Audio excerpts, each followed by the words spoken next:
قد جاءكم بصائر من ربكم قد جاءكم অবশ্যই তোমাদের নিকট এসেছে বাসাইর সুস্পষ্ট নিদর্শনাবলী মির রাব্বিকুম তোমাদের প্রভুর পক্ষ হতে, তোমাদের প্রতিপালকের পক্ষ হতে।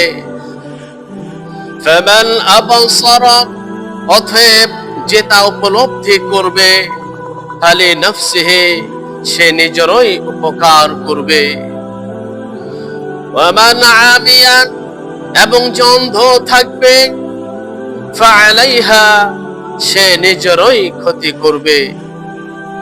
ওয়ামা আনা আলাইকুম বিহাফিজ আর আমি তোমাদের কাজ কর্মের পর্যবেক্ষক নয় কি, বরং আমার দায়িত্ব হচ্ছে শুধু প্রচার করা।